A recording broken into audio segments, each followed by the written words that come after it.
तो हम ले सकते हैं, नहीं तो फिर आज 3.8 में प्रवेश करेंगे हम। ठीक है, तो 3.8 में प्रवेश करते हैं। पहले मंगलाचरण से स्टार्ट करते हैं। ओम अज्ञानतिमिरन्धस्य ज्ञानाञ्जन शलाकया चक्षुरुन्मीलितं येन तस्मै श्री गुरुवे नमः। नमो विष्णुपादाय कृष्णपृष्ठाय भूतले श्रीमते भक्तिवेदांत स्वामीति नामिने। नमस्ते सरस्वती देवे गौरवाणी प्रचारिणे निर्विशेष शून्यवादी पाश्चात्य देशतारिणे।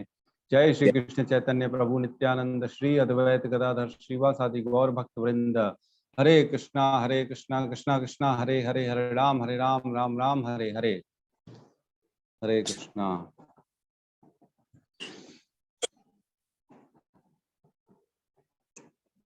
तो अभी जो है ना, हम देख रहे थे, मैंने आपको डिवीजन कराया था, याद है? तीसरे अध्याय के श्लोकों का किसने लिखा था? कौन बताएगा? कौन कौन से श्लोक में क्या क्या वर्णन है? मैं लिखा था प्रभु जी, नोट्स किया था। हाँ बताइए, पहला पहला क्या लिखा था अपन ने? 1 से 9 तक के कर्म योग था। कर्म योग। हाँ, 10 से 16 कर्म योग, कर्म कांड से कर्म करने की विधि था। 17 से 35 अनासक्ति का अनासक्त कर्म था। अच्छा, 36 से 40 जो है जी, 36 से 43 36-43 काम एवं क्रोध के बारे में बताया गया है। काम क्रोध के बारे में। तो 1 से 9 जो था ना, वो था कर्म संन्यास करूं या कर्म योग करूं। ये था इसका अर्जुन का, कि कर्म का संन्यास या फिर कर्म योग, इन दोनों में से क्या श्रेष्ठ है। और 10 से 16 में कर्म कांड से कर्म योग तक की विधि है। तो 1 से 9 तक की जो है ना, हमने बताया कि सेक्शन डिवाइड किया, तो 8वां और 9वां। तो आज ये पहला सेक्शन हो जाएगा हमारा, कर्म संन्यास या फिर कर्म योग। ठीक है, तो हमने देखा कि 6वें और 7वें में भगवान ने बताया कि जो कर्म इंद्रियों को वश में करता है लेकिन इंद्रिय विषयों का चिंतन करता है, वो मिथ्याचारी है, वो धोखा दे रहा है। अपने किसको धोखा दे रहा है? वो अपने आप को धोखा दे रहा है, दूसरों को नहीं दे रहा है। दूसरों को तो धोखा मिल ही रहा है, लेकिन यहाँ पे भगवान बता रहे थे कि उसको स्वयं को धोखा दे रहा है वो, क्योंकि वो आत्म साक्षात्कार के पथ पे सिर्फ दिखावा कर रहा है और बढ़ नहीं रहा है। तो कृपण की बात बीच में कही थी भगवान ने, जो कंजूस है वो आत्म साक्षात्कार नहीं करता है, वो खाली छोटे पैसे बचाने के चक्कर में रहता है और बड़ा नुकसान करता है। तो वैसे ही है यहाँ पे कि जो इंद्रिय विषयों का चिंतन कर रहे हैं, वो इंद्रिय सुख के बारे में सोच रहे हैं, लेकिन बड़ा जो है आत्म साक्षात्कार, उसके बारे में वो नहीं सोच रहे हैं। मतलब ये नुकसान कर रहे हैं, ये कृपण हो जाएंगे। और 7वें में भगवान बता रहे हैं, लेकिन ठीक है, वो कोशिश कर रहा है, लेकिन सच्चाई से कोशिश कर रहा है अपनी इंद्रियों को वश में करने की, और वो निष्ठावान है और बना लगा हुआ है कृष्ण भावनामृत बनने में, तो वो बेटर आदमी, उससे बहुत बेटर है, फार बेटर है। जो मिथ्याचारी उससे बेटर है, जो एटलीस्ट कोशिश तो कर रहा है। ठीक है, अब हम बढ़ते हैं 8वें नंबर श्लोक में। यहाँ कहते हैं भगवान, नियतम कुरु कर्म त्वम कर्म जयायो ही कर्मणः शरीर यात्रा भी चेन प्रसिद्धेयेद कर्मणः। अपना नियत कर्म करो, क्योंकि कर्म न करने की अपेक्षा कर्म करना श्रेष्ठ है। कर्म के बिना तो शरीर निर्वाह भी नहीं हो सकता। तो ये लाइन मेरे को ना पढ़ के एक श्लोक की याद आ गई, क्योंकि कर्म न करने की अपेक्षा कर्म करना श्रेष्ठ है। कहाँ पढ़े थे अपन, ध्यान है? कर्म जो है नहीं करने से अच्छा है तुम कर्म करो, ये कहाँ पढ़े हैं अपन ने? बहुत अच्छा श्लोक है, जल्दी बताइए। बहुत फेमस श्लोक है भाई।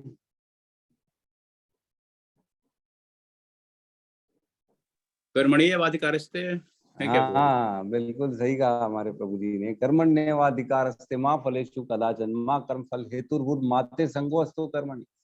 तो भगवान कहते हैं कर्म करने का अधिकार है, लेकिन कर्म फल का अधिकार नहीं है तुम्हारे को। और कहते हैं सेकंड लाइन में कि इस कारण जो कर्म का जो तुम्हारे को फल मिल रहा है उसका अपने आप को कर्ता मत मानो, और ये सब सोच के अपने आप को अकर्ता भी मत कर लो। तुम न कर्म करने में विश्वास मत करो, कर्म तो करो।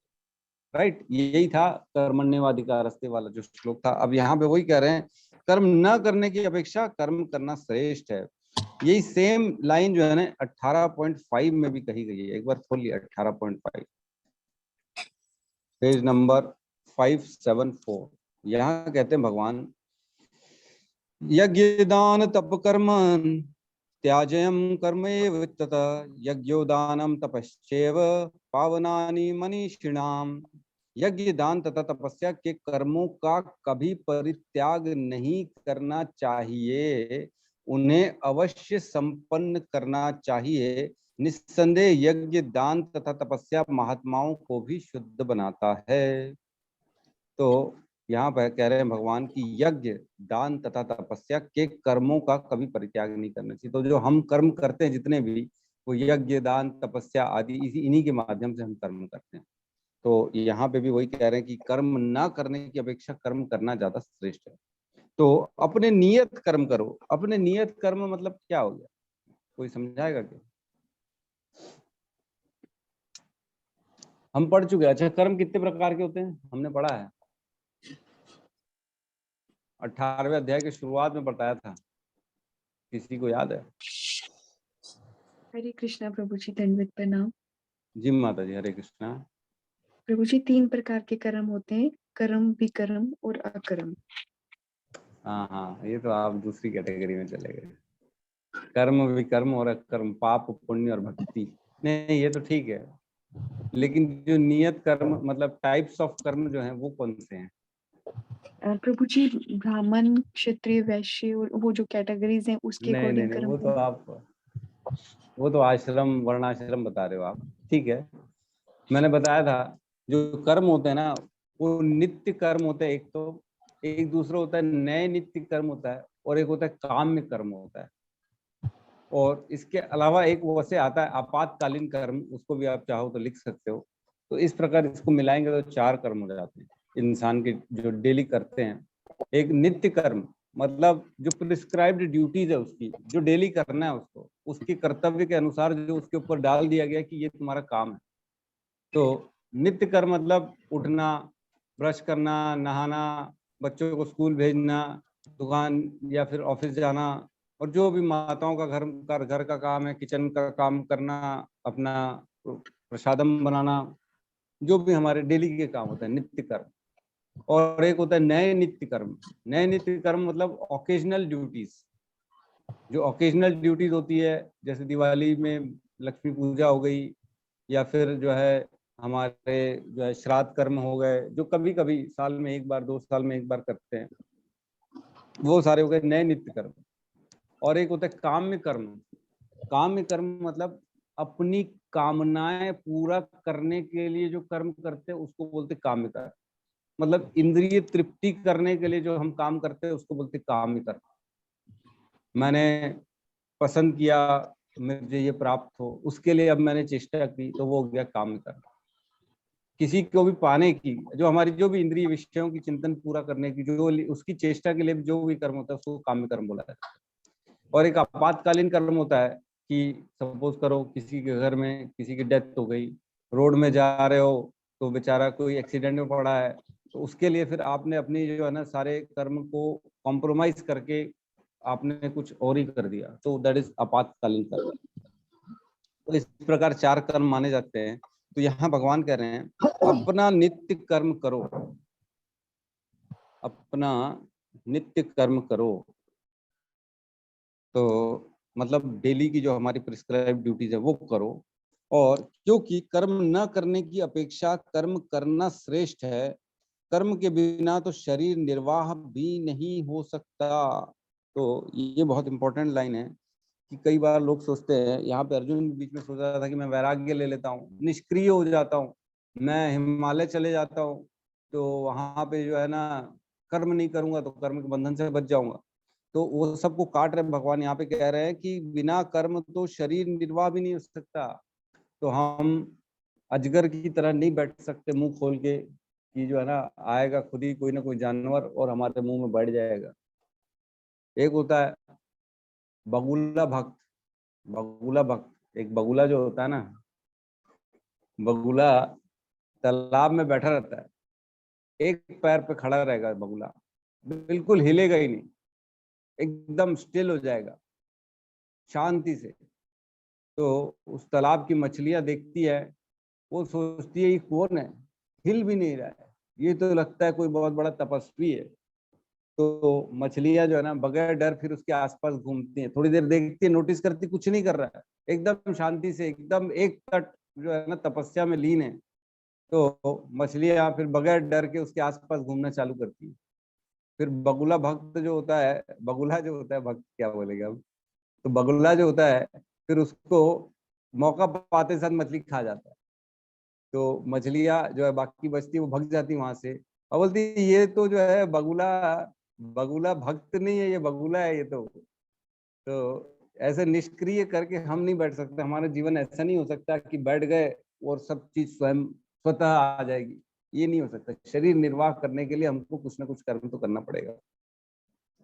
तो भगवान वही समझाने की कोशिश कर रहे हैं यहाँ पे अर्जुन को कि किसी भी समय, कभी भी, किसी भी काल, किसी भी परिस्थिति में आप अपना नियत कर्म करो। मतलब आपका जो स्वधर्म है, आपका जो जो भी कर्तव्य आपके ऊपर भगवान ने डाला है, जिसी भी वर्ण आश्रम में बैठे हो, जैसे माता जी ने बताया, ब्रह्मचर्य हो, वैश्य हो, शूद्र हो, चाहे क्षत्रिय हो, और अपनी मतलब अनुसार जो भी आपकी वर्णाश्रम है उसके अनुसार जो भी आपके ऊपर ड्यूटीज है उससे भगना नहीं है, वो करना ही है।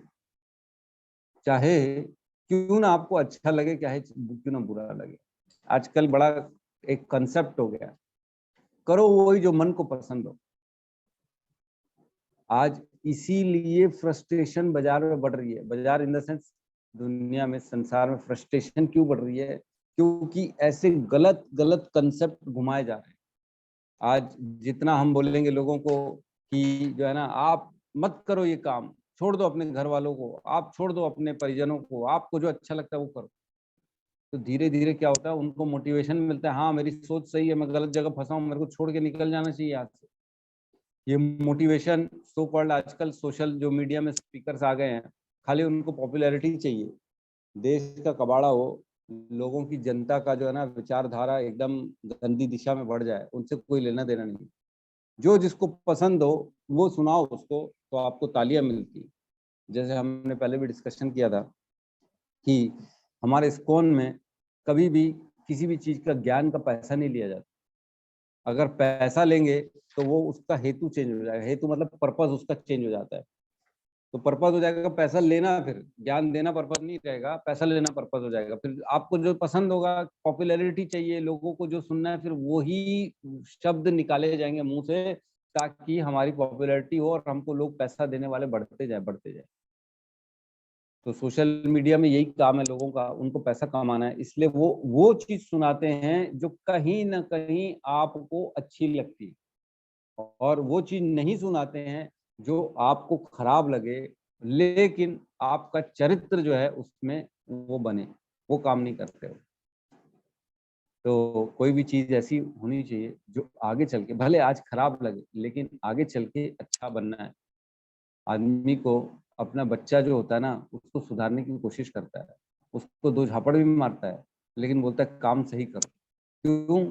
क्योंकि उसको मालूम है अगर आज झापड़ नहीं मारूंगा तो ये गलत रास्ते पे चला जाए। तो उसी प्रकार जो है ना नित्य कर्म करना ये सिखाना चाहिए बच्चों को, किसी को भी सिखाना चाहिए। लोग आजकल नई नई डेफिनेशन देते, भगवत गीता में कहा गया है कि कर्म करो फल की, मतलब खाली अपने अपने अलग अलग फंडे दिए हुए हैं, छोड़ दो घर बार चलो हरिद्वार। ये कोई बात है? कहाँ लिखा है ऐसा?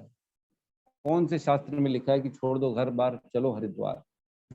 लोग बोलते गीता पढ़ेगा काम धंधा छोड़ देगा भक्ति में लग जाएगा, ऐसा कहीं नहीं लिखा है। तो ये चीजें समझनी पड़ती है कि जो है हमारे को अपने नित्य कर्म करना बहुत जरूरी है। भगवत गीता बल्कि ये सिखाती है कि आप अपने कर्तव्यों से पीछे नहीं हटो, आप अपना कर्तव्य पूर्ण निष्ठा से करो, ये सिखाती है भगवत गीता। तो एक दो श्लोक है 18.43 और 47 वो पढ़ते हैं और फिर नेक्स्ट श्लोक में पढ़ते हैं हम 18.43।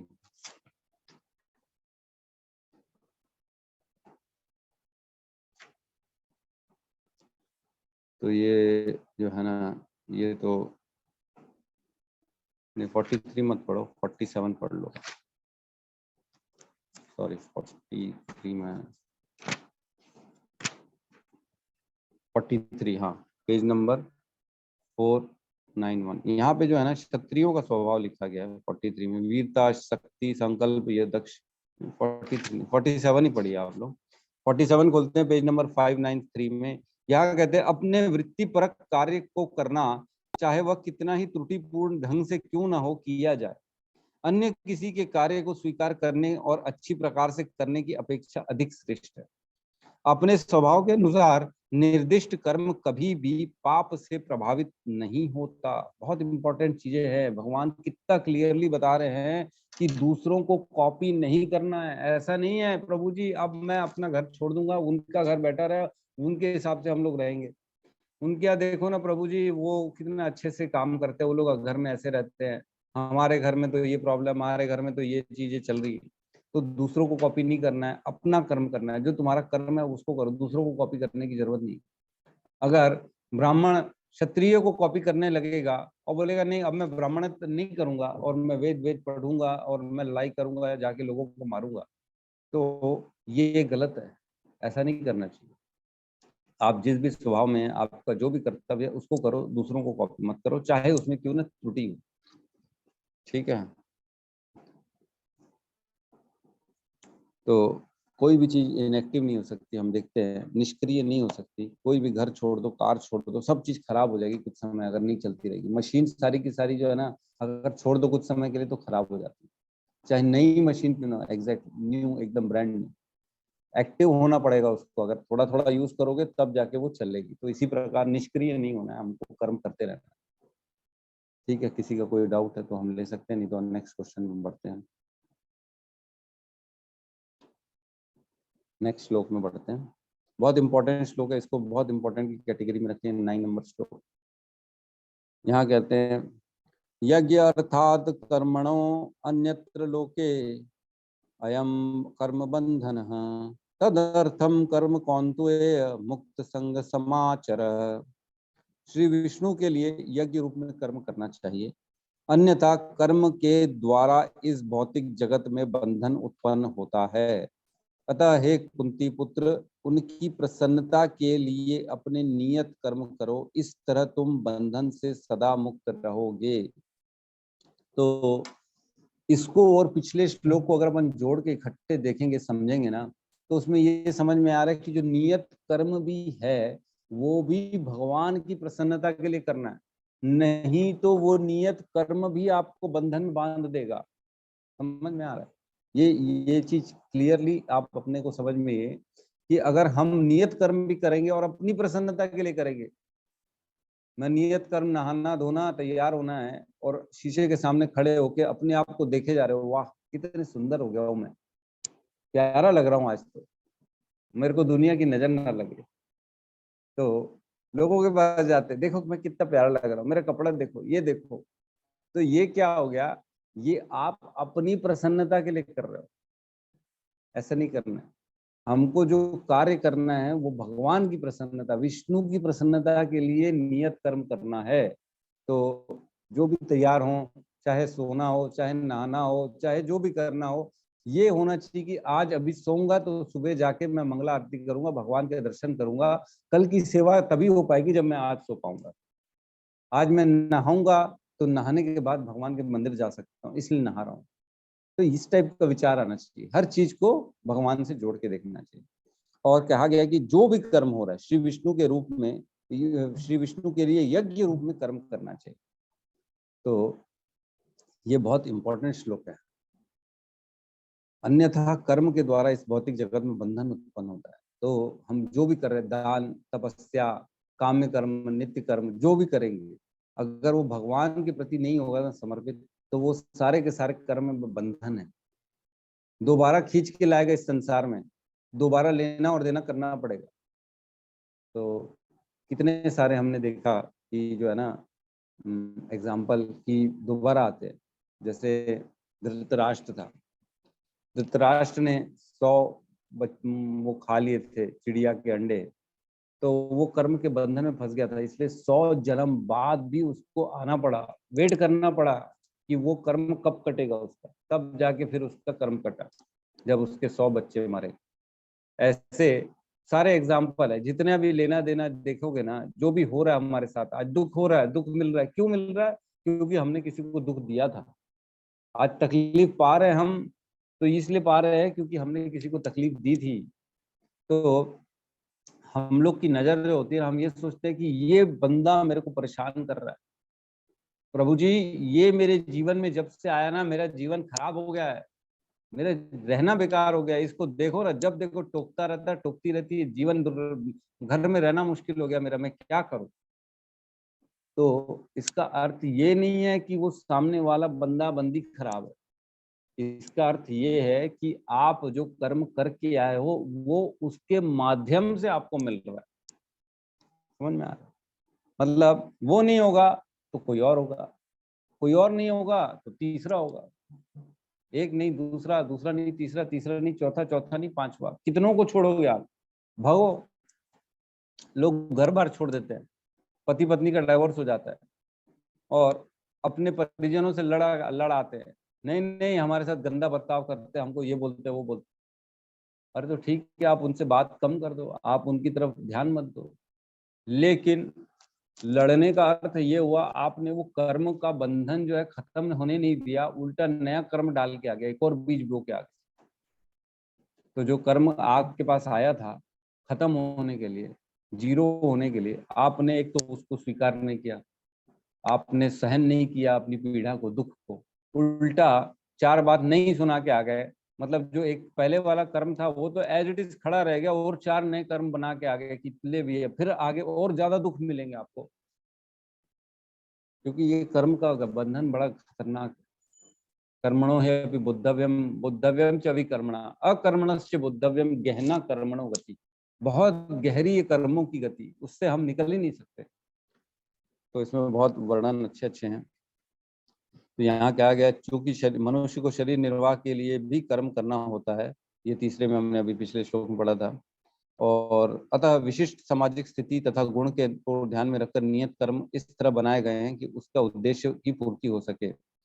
और यहाँ कहा गया एक ये वर्णन है, वेदों का आदेश है यज्ञो वै विष्णु। दूसरे शब्दों में चाहे कोई निर्दिष्ट यज्ञ संपन्न करे या प्रत्यक्ष रूप से भगवान विष्णु की सेवा करे, दोनों से एक ही प्रयोजन सिद्ध होता है। अतः जैसा कि इस श्लोक में संस्तुतित कहा गया है, कृष्ण भावनामृत यज्ञ ही है।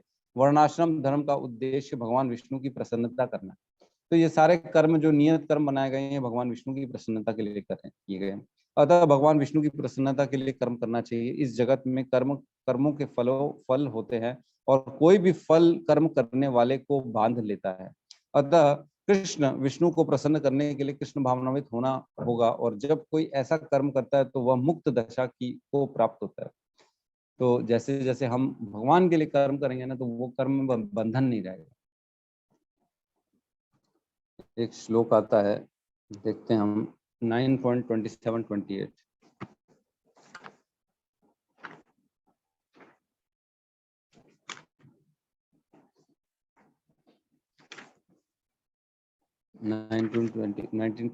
Page number 356। यहाँ कहते भगवान, यत् करोषि यद अश्नासि यद जुहुसि ददासि यद तपस्वेसी कौंतु तत्पुरुष मद अर्पणम। हे कुंती पुत्र, तुम जो भी करते हो, जो कुछ खाते हो, जो कुछ अर्पित करते हो, या जो दान देते हो, या जो तपस्या करते हो, मुझे अर्पित करते हुए करो। क्लियर कट भगवान डेफिनेशन दे रहे हैं कि मुझे अर्पित करते हुए करो बस, नहीं तो तुम फंस जाओगे। तो जिस प्रकार हम देखते ना, सर्कस में एक दिखाते हैं, दो बांस हैं, बीच में रस्सी बंधी हुई है, उसमें जो है ना बैलेंस करते हुए चलते हैं। तो हमको भी जीवन भर ऐसे ही चलना है। थोड़ा सा भी पैर इधर हुआ उधर उधर हुआ तो नीचे गिरेंगे धड़ाम से। तो जो कर्म करना है ना, हमको भी सोच समझ के कर्म करना है, विचार करना है, उसके बाद उसको करना है। नहीं तो कर्म के बंधन में फंस जाएंगे हम। 46 उसके बाद कहते हैं 9.28 में नेक्स्ट श्लोक में कहते हैं, इस तरह तुम कर्म के बंधन तथा इसके शुभ अशुभ फलों से मुक्त हो सकोगे। इस संन्यास योग में अपने चित्त को स्थिर करके तुम मुक्त होकर मेरे पास आ सकोगे। तो वही सेम एज इट इज जो है ना 9 नंबर श्लोक को अच्छे से और क्लियरली भगवान ने इन दोनों श्लोकों में बताया कि मेरे पास आ सकोगे और तुम कर्म के बंधन से मुक्त हो सकोगे। फिर कहते हैं 12.10 में भगवान कहते हैं, देखो कितनी बार वही चीज भगवान बता रहे हैं। 12.10 में भगवान 12.10 में भगवान कहते हैं 448 पेज नंबर में, यदि तुम भक्ति योग के विधि विधानों का अभ्यास नहीं कर सकते तो तुम मेरे लिए कर्म करने का प्रयत्न करो, क्योंकि मेरे लिए कर्म करने से तुम पूर्ण अवस्था को प्राप्त हो सकोगे। तो अगर तुम बाकी काम नहीं कर पा रहे हो, भक्ति नहीं कर पा रहे हो, चैंटिंग नहीं कर पा रहे हो, विग्रह सेवा नहीं कर पा रहे हो, तुम बड़ी प्रॉब्लम में हो, तुम्हारे घर की स्थिति ठीक नहीं है, तुम बड़े बिजी हो, तो क्या करो, तुम सिर्फ कर्म मेरे लिए करो, मेरे लिए कर्म करने का प्रयत्न करो, बस इतना कर लो। देखो कितनी बार भगवान समझा रहे हैं इसको। और कहते हैं भगवान 8.4 में,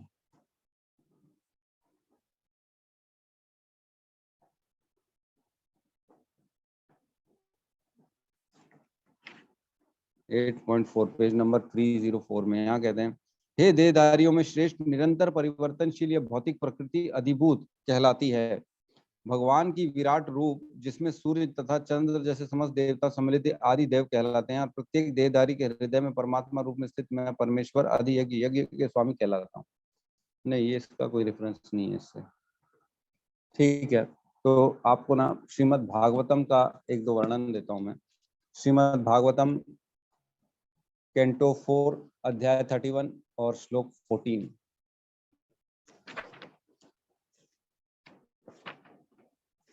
लिख लिया आपने? दोबारा बताऊं?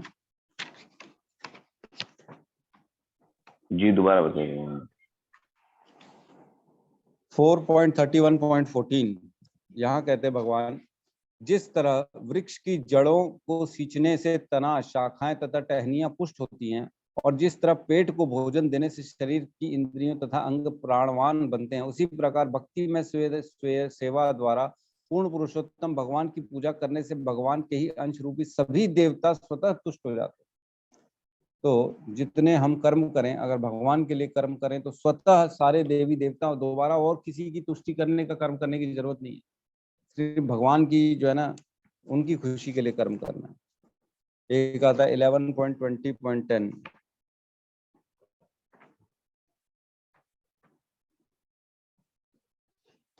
11.20.10 है ना। यहाँ कहते हैं भगवान, ये वेद व्यास जी कहते हैं, उद्धव, जो व्यक्ति वैदिक यज्ञों द्वारा समुचित पूजा करके किंतु ऐसी पूजा का फल न चाहकर अपने नियत कर्तव्य में स्थित रहता है, वह स्वर्ग लोक नहीं जाता। इस तरह निषिद्ध कार्यों को न करने से वह नरक नहीं जाएगा। फिर नेक्स्ट श्लोक में कहते हैं 11 में, जो व्यक्ति अपने नियत कर्म में दृढ़ रहता है, जो पापमय कार्यों से मुक्त रहता है और भौतिक कलमश से रहित रहता है, वह इस जीवन में या तो दिव्य ज्ञान प्राप्त करेगा या देववश मेरी भक्ति पाता है।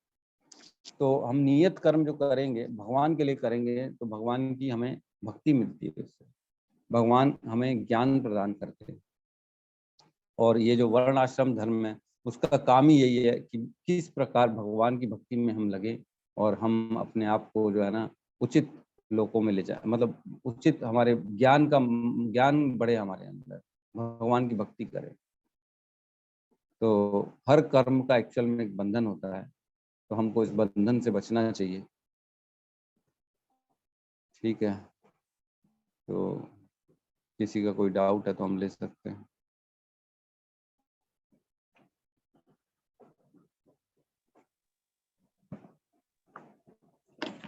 हरे कृष्ण प्रभु जी। जी प्रभु जी, हरे कृष्ण। प्रभु जी, भगवत गीता किस श्लोक में भगवान श्री कृष्ण ने विराट रूप जो है ना अपना दिखाया है? एक बार मैंने पहले भी शायद पूछा था, मुझे याद नहीं आ रहा है किसमें वर्णन है, कौन से श्लोक में ना विराट रूप दी? आपका म्यूट हो गया प्रभु जी। अच्छा सॉरी। इस वाले श्लोक में प्रभु जी विराट रूप जो दिखाया है वो कहाँ पे वर्णन है? वहां पे वर्णन है? जी, कौन से श्लोक में क्या? वर्णन है, कहाँ से वर्णन? क्या चीज का वर्णन है? आ, भगवान श्री कृष्ण ने अपना विराट रूप जो है ना कहाँ से दिखाया है, कौन से श्लोक 11वें में अध्याय मतलब में। उसका वर्णन? 11वें 11वां अध्याय अध्याय। पूरा विराट रूप है भगवान का, वो उसमें पूरा भगवान अपना विराट रूप का दर्शन देते हैं और उसी के बारे में डिस्कशन करते हैं। 10वें अध्याय में भगवान का ऐश्वर्य है, और उसके बाद 11वें में जब ऐश्वर्य बताते हैं तब अर्जुन बोलता है सब बताओगे कि कुछ प्रैक्टिकली दिखाओगे भी, मेरे को करके तो दिखाओ, आप कैसे दिखते हो, इतने बड़े ऐश्वर्य तो है लेकिन सब दर्शन तो कराओ। तो फिर 11वें जी, अध्याय में भगवान उसको अपना दर्शन कराते हैं। ठीक ठीक, धन्यवाद। ठीक है, और किसी का? हरे कृष्ण प्रभु, दंडवत प्रणाम। जी प्रभु जी, हरे कृष्ण। प्रभु जी, मेरा सवाल ऐसा था कि जैसे कि हमें सुख दुख वगैरह जो हमारे प्रारब्ध से मिलते हैं, तो जैसे प्रभु जी हाँ मतलब ये जैसे सुख दुख जो आता है तो पर्टिकुलर मतलब ऐसे ही आता है कि जैसे हम मान लो कि पहले जन्म में मैंने फिर इंसान था, मान लो कि मैंने जैसे अभी इस एज में मैंने कुछ पाप किए हैं, तो मुझे जो नेक्स्ट है अगर मुझे फिर भी इंसान मिलता है तो जो मुझे दुख मिलेंगे वो इसी एज में मिलेंगे कि ऐसा मतलब कभी भी मिल सकता है, ऐसा रहता है प्रभु जी?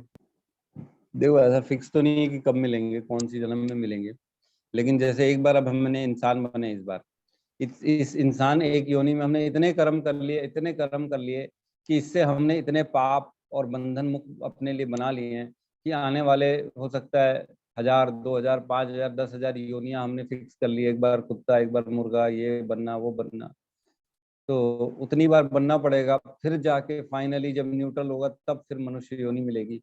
फिर मनुष्य योनि में भी जो बंधन होंगे उसको फिर काटना पड़ेगा। तो बहुत गहरी है ये सब, जो इसका हम रूल्स जो है ना, हमको नहीं मालूम एग्जैक्टली कि रूल्स क्या होते हैं, लेकिन जो एज पर शास्त्रों में लिखा है वो यही है कि हर कर्म का बंधन होता है, हर कर्म को काटने के लिए आपको दोबारा आना पड़ेगा। तो आपने जो भी किया इस जन्म में वो दोबारा फिर आके आपको उसको न्यूट्रल करना पड़ता है। तो कहते हैं जैसे कोई कर्जा बहुत ज्यादा ले लेता है तो वो नेक्स्ट योनि में फिर अपना बच्चा बन के, अपने घर वाला बन के आता है ताकि वो दोबारा अपना पैसा वापस ले सके। किसी को आपने बहुत अपमान किया है, किसी को मारा है, तो वो दोबारा आपको आएगा, आप उसके जो है ना जूनियर बन के पैदा होगे ताकि आपको वो मार सके। तो इस प्रकार हर बंधन कटने के लिए दोबारा आना पड़ता है। और जो भी हमने सपोज करो पशुओं के साथ, मच्छरों के साथ, कॉकरोचों के साथ आपने दुर्व्यवहार किया, उनको मार दिया, तो आपको वो भी बनना पड़ेगा। किसी को भी जो भी हानि पहुंचाई है आपको, वो दोबारा सहन करने के लिए आपको बनना पड़ेगा। तो इस प्रकार कर्म का बंधन है। एक मनुष्य योनि मिली, अब इसके बाद करोड़ों करोड़ों योनियां हो सकता है आपको, जानवर, पशु पक्षी, वृक्ष, जलचर, कुछ भी बनना पड़ेगा, क्योंकि एक ही योनि में हमने इतने सारे कर्म बंधन बना लिए। वो बंधन काटते काटते काटते काटते फिर दोबारा फिर फाइनल एक बार मनुष्य योनि बनेंगे। फिर मनुष्य योनि में आएंगे, फिर जो हमारे मनुष्य योनि के भी जो बंधन थे वो भी सहते रहेंगे।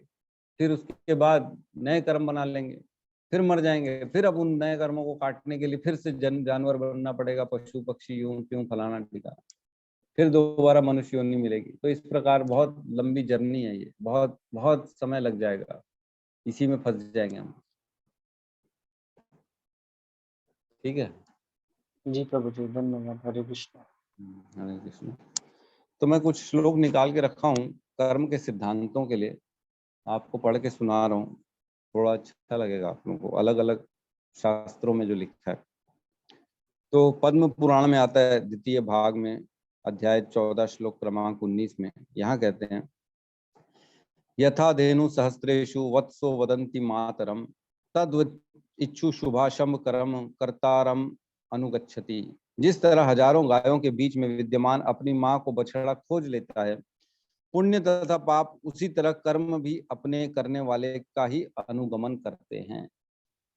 मतलब कई लोग आज छुप जाते, आज वेश बदल लेते, मर्डर किया उसके बाद जो है ना वेश बदल के रह रहे, लोगों को पता ही नहीं कि इसी ने मर्डर किया, पुलिस ढूंढ रही है लेकिन उसने क्या किया, अपना वेश बदल लिया, पुलिस नहीं ढूंढ पा रही है। क्यों? क्योंकि उसने अपना स्वरूप चेंज कर लिया। लेकिन पाप और पुण्य ऐसे नहीं है। जिस तरह हजारों गायों में से एक बछड़ा अपनी माँ को ढूंढ लेता है ना, उसी के पास जाएगा, उसी के थन में मुंह लगाएगा, उसी प्रकार कर्म जो होते हैं ना, पाप और पुण्य, वो अपने करने वाले को ढूंढ लेते हैं और उसके पास चले जाते हैं कि भैया उसका फल उसी को देना हमें। तो चाहे स्वरूप बदल लो, चाहे अपने आप को चेंज कर लो, लेकिन पहुंच जाएगा कर्म का आपका फल मिलने आपको। आता है श्रीमद् भागवतम में आता है, यहाँ पे कहते हैं इस जीवन में अपने धार्मिक या अधार्मिक कार्यों की मात्रा के अनुपात में मनुष्य अपने अगले जीवन में अपने कर्म के अनुसार फलों का भोग करता है या कष्ट उठाता है। तो जो कष्ट उठाते हैं हम, चाहे जो सुख उठाते हैं, जो सुख मिल रहा है, जो कष्ट मिल रहा है, वो हमारे पिछले कर्मों के कारण मिल रहा है। तो लोग परेशान हो जाते हैं, प्रभु जी कुछ भी करो, मेरे को ये चाहिए, मेरे को ये चाहिए, पैसा चाहिए, गाड़ी चाहिए, मैं एनी हाउ मेरे को चाहिए। तो अगर प्रारब्ध में होगा तो मिल जाएगा, प्रारब्ध में नहीं होगा तो उसके लिए चेष्टा करना बेकार है, मेहनत करना बेकार है। और आता है एक गरुड़ पुराण में आता है, कोई भी अन्य किसी को सुख दुख नहीं दे सकता, सभी अपने ही किए कर्म के मुताबिक सुख दुख भोगते रहते हैं। ये बहुत इंपॉर्टेंट है, समझ में आ रहा है कितनी इंपॉर्टेंट चीज लिखी है। कोई भी किसी को सुख दुख नहीं दे सकता है। अगर हमको सुख मिल रहा है और किसी के माध्यम से मिल रहा है तो हमको ये नहीं सोचना चाहिए कि ये सामने वाला हमको सुख दे रहा है। कोई दुख दे रहा है, सपोज करो घर में बीवी से दिन रात लड़ाई हो रही है, पति का पत्नी से झगड़ा हो रहा है, पत्नी पति से परेशान है, दोनों एक दूसरे से परेशान है। क्यों? तो बोले जीना हराम हो गया मेरा इसके साथ, बेकार है ये एकदम, कुछ भी करो तो हर चीज में टोका टाकी मारा पीटी, ये सब उचित है क्या? तो यहाँ समझना चाहिए कि कोई भी किसी को सुख दुख नहीं दे सकता। तो हमको ये समझना चाहिए कि हमारे को जो दुख मिल रहा है वो इसके माध्यम से मिल रहा है, लेकिन जो मेरा प्रारब्ध है वही मिल रहा है।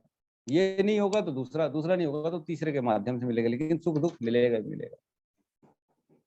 ठीक है, कहते हैं। और एक और आता है, गरुड़ पुराण का श्लोक है, श्लोक नहीं पढ़ रहा हूँ मैं, सिर्फ अनुवाद पढ़ रहा हूँ। गर्भ से लेकर 5 वर्ष तक मनुष्य के ऊपर पाप का अल्प प्रभाव पड़ता है, किंतु उसके बाद वह यथा योग्य पाप का न्यूनाधिक प्रभाव का भागी होता है। इस प्रकार प्राणी को बार बार इस संसार में आना जाना पड़ता है। तो सिर्फ 5 साल के बच्चे तक को कर्म का बंधन नहीं है। अगर 5 साल के बच्चे के हाथ से कोई चींटी मर गई, कोई मर गया, तो उसको बंधन नहीं। लेकिन उसके ऊपर जैसी उसकी आयु बढ़ती है तो फिर उसको पूरा कर्म का प्रभाव लगेगा। ठीक है, उसके बाद पद्म पुराण का एक और श्लोक है, जीव अपने कर्म के द्वारा ही देवत्व, मनुष्यत्व, पशुत्व, पक्षित्व, तर्यत्व तथा स्थावरत्व को प्राप्त करता है। जीव ने जैसा कर्म किया उसी के अनुसार वह फल भोगता है। अपने से ही जीव सुख करता है और अपने से ही दुख भोगता है। तो जो हम कर्म करेंगे उसी के कारण सुख दुख आएगा, और उसी के कारण हमारी नेक्स्ट योनि, चाहे हम देवता योनि प्राप्त हो, चाहे मनुष्य बने, चाहे पशु पक्षी बने, चाहे कीड़ पतंगे बने, चाहे पेड़ पौधे बने, वो अपने कर्मों के कारण बनते हैं हम। फिर आता है ब्रह्म वैवर्त पुराण में, कर्म से लोग धनवान होते हैं और अपने कर्म के कारण ही दीन होते हैं। कर्म से उत्तम परिवार और कर्म से ही कांटे के समान बंधु वाला होता है। तो सब कर्मों का ही है लेखा जोखा, किस घर में पैदा हो रहे हैं ये कर्म के कारण ही पैदा हो रहे हैं। और एक और आता है ब्रह्म वैवर्त पुराण में, पुण्य करने से मनुष्य को स्वर्ग का भोग प्राप्त होता है और पुण्य स्थान में जन्म होता है। उसी भांति पाप करने से प्राणियों को नरक भोग और निंदित जन्म प्राप्त होते हैं। हे नारद, इस प्रकार कर्म में फंसे रहने पर जीवों का निकलना कठिन हो जाता है, इसलिए संत लोग निरंतर कर्म का क्षय करते रहते हैं। तो जो संत हैं, जो भगवान का नाम ले रहे हैं दिन रात, वो अपने कर्मों का बंधन काट रहे हैं। एक एक भगवान का नाम, एक एक हमारा कर्म काटते जाता है, और कुछ नहीं काट सकता। इस जीवन में सिर्फ भगवान का नाम ही है जो कर्म को काट सकता है। फिर किसी देवता की पूजा नहीं काट सकती, किसी उपवास से नहीं कट सकता, किसी यज्ञ से नहीं कट सकता, किसी से भी। बोलते हैं जैसे मल से मल साफ नहीं होता, उसी प्रकार कर्म से कर्म नहीं कट सकता। अगर पाप किया गया है तो पुण्य से नहीं कटेगा, किसी भी चीज से, यज्ञ से नहीं कटेगा, देवता की पूजा से नहीं कटेगा। पाप किया है तो सिर्फ भगवान के नाम से कटेगा। समझ में आ रहा? बहुत इंपॉर्टेंट है। एक और आता है स्कंद पुराण में, ब्रह्म हत्या, मद्यपान, चोरी तथा गुरु पत्नी गमन आदि महापाप करने वाले पापियों के लिए भी उद्धारक यही एक उपाय है कि वे भगवान विष्णु के नामों का कीर्तन करें, जिससे बुद्धि भगवानमय हो जाती है। तो जो महापाप किया उसके लिए भी काट करने के लिए क्या है, भगवान का नाम है। सिर्फ जितना भी बड़ा पाप क्यों ना किया हो वो सब भगवान के नामों से कट जाता है। तो एक श्लोक आता है उसमें कहते हैं कि एक मनुष्य के जीवन में इतनी पाप करने की उसकी क्षमता नहीं होती है जितना कि एक भगवान के नाम में उस पाप को काटने की ताकत होती है। समझ में आ रहा है? मतलब पूरे जीवन में जितनी गंदी से गंदी आप पाप करने की जितनी सोच सकते हो उतने पाप भी जो है ना एक नाम काट सकता है, भगवान का सिर्फ एक नाम। लेकिन श्रद्धा पूर्वक 10 अपराधों से रहित भावपूर्ण वो करेंगे तब कटेगा, नहीं तो नहीं कटेगा। ठीक है। और आता है, जिस प्रकार प्रार्थना आदि के बिना ही यथासंभव वृक्ष के द्वारा प्राणी को अपने समय पर ही फल फूल की प्राप्ति हो जाती है, उसी प्रकार पूर्व जन्म कृत कर्म भी अपने समय के अनुसार यथोचित फल देते हैं। व्यक्ति में अवस्थित शील, कुल, विद्या, ज्ञान, गुण तथा कुल शुद्धि उसके कुछ देने के समर्थ नहीं है। तो कुछ भी जो है ना, आपकी विद्या, आपकी ज्ञान, गुण, आपका घर परिवार कुछ देने में समर्थ नहीं है। सिर्फ और सिर्फ क्या, पूर्व जन्म के कर्म, पूर्व जन्म कृत तप से ही प्राप्त हुआ उसका भाग्य ही, उसके भाग्य ही समय के अनुसार वृक्ष की भांति उसको फल देता है। तो जैसे जैसे हमारे जन्म जो सुख दुख जो फल मिल रहे हैं वो सिर्फ हमारे कर्मों के कारण है, और कर्म सिर्फ भक्ति से कट सकता है। और भक्ति ही एक ऐसी चीज है जो बिना बंधन के होती है। ऐसा नहीं है कि भक्ति आप कर रहे हो तो ये भी कहीं ना कहीं आपका कोई बंधन था इसलिए भक्ति हो रही, नहीं। भक्ति आप स्वतः कर रहे हो क्योंकि आपने कभी ना कभी किसी की सेवा कर ली, वैष्णव की सेवा कर ली, कोई भक्त को आपने प्रसाद खिला दिया, तो इस प्रकार आपको कृपा प्राप्त हो गई। ठीक है। एक आता है, पाप कर्म सुकर्म द्वारा नष्ट नहीं होता और पाप कर्म द्वारा सुकर्म नष्ट नहीं होता। मतलब पाप से पुण्य नष्ट नहीं होता, पुण्य से पाप नष्ट नहीं होता, दोनों एज इट इज खड़े रहते हैं आखिरी तक, टिल द एंड। ठीक है। किसी का प्रश्न आ रहा है? जी राहुल प्रभु बोलिए, क्या बोल रहे हैं? हरे कृष्ण प्रभु जी, दंडवत प्रणाम। जी प्रभु जी, धन्यवाद प्रभु। प्रभु जी, जैसे कि मैं पूछ रहा था कि एक जो है कष्ट देता है और एक जो है कष्ट सहता है, ठीक है? तो या तो वो जो कर रहा है वो उनको भगवान ने चुना है कि उनके जो कष्ट सह रहा है, तो मैं जैसे बोलना चाह रहा हूँ जो कष्ट दे रहा है उसका भी एक प्रारब्ध होगा, या जो कष्ट सह रहा है उसका भी कुछ प्रारब्ध होगा। ये मैं पूछ रहा था कि अगर जो कष्ट दे रहा है तो वो अगले जन्म में फिर वो जो जिसको कष्ट दे रहा है वो फिर वो भोगेगा, कि उसका कष्ट था इसलिए उसने कष्ट दे रहा है उसको। है ये मैं पूछना देखो चाह ऐसा है, मैं समझ गया आपका क्वेश्चन। जो है आप बोल रहे हो एक तो कष्ट देने वाला है वो प्रारब्ध के कारण दे रहा है, और एक जो लेने वाला है वो प्रारब्ध के कारण ले रहा है, तो ये हाँ चेन तो चलती रहेगी। उसने लिया फिर उसको नेक्स्ट जन्म में देना पड़ेगा, फिर जिसने दिया उसको नेक्स्ट जन्म में लेना पड़ेगा, यही कह रहे हो ना आप? हाँ। तो प्रभु जी जैसे वो कष्ट दे रहा है तो भगवान मतलब पहले ही तय हो चुका है कि इस व्यक्ति ने इसके साथ पहले बुरा किया था, इसलिए आज उसको दिया गया है कि ये बुरा करे उसके साथ। तो उसका तो एक पाप कट गया कि तूने पहले बुरा किया था तो तेरे साथ आज बुरा होगा ही। लेकिन जो आज कर रहा है उसका फिर वो पाप फिर वो क्या फिर भोगेगा कि मैंने तो उसके साथ बुरा किया है ऐसा करके। ये मैं पूछ हाँ तो वही मैं बता रहा हूँ कि सपोज करो आपको प्रारब्ध में है कि आप जो है ना अब अपने किसी मित्र यार या जो भी है उसको कष्ट दोगे आप। ठीक है, आपके प्रारब्ध में है क्योंकि आपने उसका सहा हुआ है कष्ट, अब आप काटोगे उससे, सपोज करो। लेकिन आप भगवत गीता पढ़ते हो और आपको समझ में आ गया कि मेरे को अब किसी को कष्ट देना नहीं, तो जब आप इस प्रकार का विचार अपने मन में डालोगे कि अब मेरे को जो कार्य करना है भगवान के प्रति करना है और मैं किसी भौतिक कर्म बंधन में नहीं फंसना चाहता हूँ, तब जाके वो कर्म का बंधन कटेगा।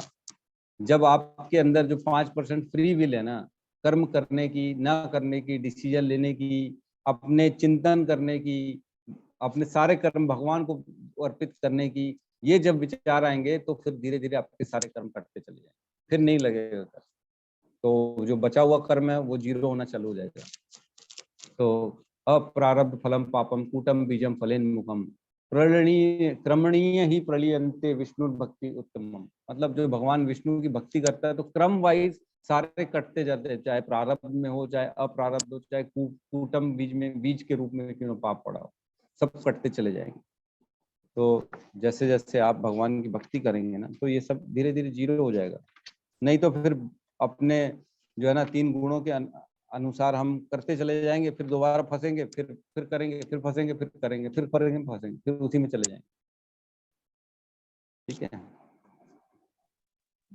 प्रभु जी, तो क्षमा मतलब मुझे करना पड़ेगा या वो क्षमा मुझे करेगा? ऐसा अगर जिसने पढ़ लिया। कोई भी कर ले, कोई भी कर ले, आप कर लो चाहे वो कर ले। अच्छा, आप तो वो सपोज जो करो सह रहे हो, है ना, सह रहे जी हो, तो आप अगर ये सोच के सहोगे कि ठीक है ये तो मेरे प्रारब्ध के अनुसार था, मेरे को तो ये सहना ही था, ठीक है भगवान आपने इसी बहाने मेरे कर्म काट दिए, इसी बहाने जो है ना मैंने जो पहले किया हुआ था गंदा कर्म वो कट गया, आपका बहुत बहुत धन्यवाद, तो फिर कट गया कर्म। लेकिन आपने सहा नहीं और उसको 2 बात और बना दी, चल रहे और झापड़ मार दिया, उसको डंडा उठा के सर में पीट दिया, तो क्या हुआ, आपने और 4 नए कर्म बना लिए, फिर दोबारा आप फंस गए, फिर दोबारा सहन करना पड़ेगा, दोबारा आएगा आपके पास भी डंडा, वो घूम के आपके सर पे लगेगा, फिर परेशान हो जाओगे आप, फिर अगर डंडा उठा के मारोगे तो फिर चलता रहेगा। ठीक है, उसको सहन करके खत्म करना पड़ेगा। जी जी जी जी प्रभु जी, धन्यवाद। जी गौतम प्रभु। प्रभु जी मेरा कोई सवाल नहीं था। आज एक माता जी है, कोनिका माता जी, आज उनका जन्मदिन है प्रभु जी। बस वही अरे बताइए। हरि बोल, हरि बोल, बहुत बहुत शुभकामनाएं। कोनिका माता जी आई नहीं आज हमारे बीच में। जी प्रभु जी, धन्यवाद। अरे भगवान राधा राज बिहारी की आप पे कृपा बनी रहे। और माता जी नो डाउट बहुत ही सिंसियर हैं और हमेशा भक्ति में लगी रहती है, सेवा में लगी रहती है किसी न किसी बहाने से। तो हम सब मिलके माता जी के लिए एक बार हरे कृष्ण का महामंत्र कर लेते हैं सब मिलके। हरे कृष्णा हरे कृष्णा हरे कृष्णा कृष्णा हरे कृष्णा कृष्णा हरे हरे हरे कृष्णा हरे राम राम राम हरे हरे। हरे हरे। माता जी को भगवान की कृपा मिले, भक्ति मिले और उनकी गति मिले, भगवान का सानिध्य मिले, भगवान की गोलोक वृंदावन जाए माता जी, हम यही कामना करते हैं। धन्यवाद प्रभु जी। माता जी आप सब अपने विशेष जो हैं माता जी को ग्रुप में कर सकते हैं। एक बस सोनिका माता जी का कुछ क्वेश्चन है वो ले लेते हैं हम। जी सोनिका माता जी। हरे कृष्णा प्रभु जी। जी प्रभु जी, माता जी। क्वेश्चन ये था कि जैसे कभी हम गलती से चींटी या कुछ भी ऐसे कुछ मार देते हैं, हमारे पाँव के नीचे आ जाती है ना, तो अपनी सैटिस्फैक्शन के लिए लगता है कि हम इसके लिए उसको जाप करें, जैसे एक माला एक्स्ट्रा कर लें, तो हमारा एक पाप शायद कम हो जाएगा। लेकिन आपने बोला है कि जो पाप का वो कर्म है वो पुण्य से नहीं कट सकता, तो मतलब ऐसा नहीं होगा? जैसे हम अपनी नहीं, पुण्य सैटिस्फैक्शन के से तो लिए नहीं कट ऐसे सकता, ये तो फैक्ट है कि पाप का कोई भी कर्म पुण्य से नहीं कट सकता। लेकिन जो ये छोटे छोटे पाप है जो हमारे एक्चुअल में रोकने के बावजूद भी हो जाते हैं, जैसे आप चलते हो नीचे चींटियां मरती, कीट पतंगे मरते हैं, गाड़ी चलाते हो चक्के के नीचे कुछ ना कुछ आ जाता है, क्या कर सकते हो आप? जो है हर पल सांस ले रहे हो, बहुत सारी बैक्टीरिया मर जा रही है, क्या कर रहे हो आप? तो इन सब जो छोटे छोटे जो है ना पाप, इनके लिए हमारे गुरु और हमारे आचार्य ने ना तुलसी पूजा बताई है। तुलसी का जो है ना हम पूजा करते हैं, जो परिक्रमा करते हैं ना तुलसी को, उसमें हम कहते हैं यानी कानी च पापानी ब्रह्म हत्यादि कानी च तानी तानी प्रणश्यन्ति प्रदक्षिणे पदे पदे।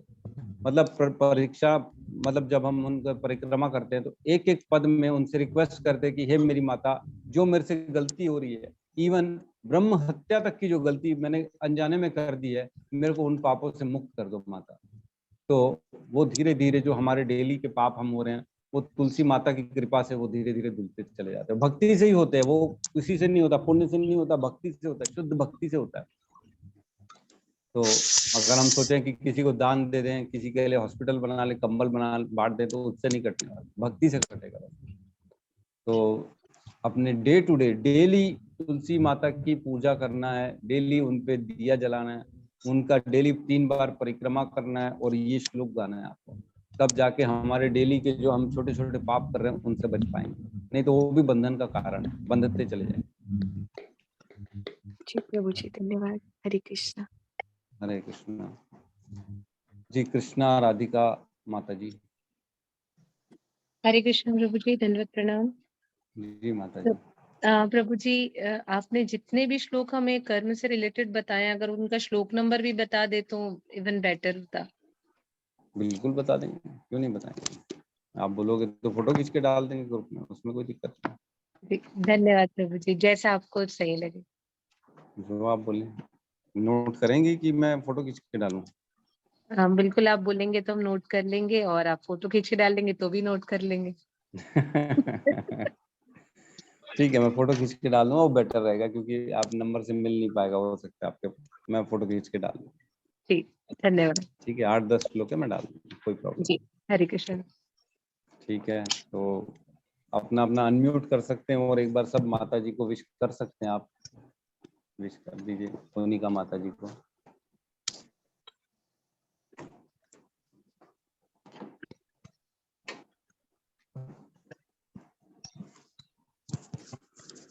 माता जी, आपके लिए मैसेजेस आ रहे हैं। हमारे अनीता माता जी ने आपको भेजा है बधाई, और सोनिका माता जी ने बधाई भेजी है आपको। सब बधाई भेज रहे हैं आपको, बहुत बहुत शुभकामनाएं माता जी। तो ठीक है, आज का हम फिर सेशन को यहाँ पे क्लोज करते हैं। सब मिलके एक बार हरे कृष्ण। बधाई हो जन्मदिन की माता जी। कुलजीत माता जी ने भी आपको बधाई भेजी है माता जी, कुलजीत। और बधाई हो ललिता माता जी ने भेजी है। और हमारी सीनियर मोस्ट मयूरी माता जी तो आपको बोली रही है। सबको धन्यवाद कोनिका माता जी का। ठीक है, तो क्लास को हम विराम देते हैं और सब मिलके एक बार हरे कृष्ण महामंत्र का जाप कर लें। हरे कृष्णा हरे कृष्णा हरे कृष्णा हरे हरे हरे हरे सभी भक्त सभी भक्त वृंद की जय। जगत जगत गुरु गुरु शिल शील प्रभुपाद की की निताई गौर प्रेमानंद हरि हरि बोल। हरे बोल। ओ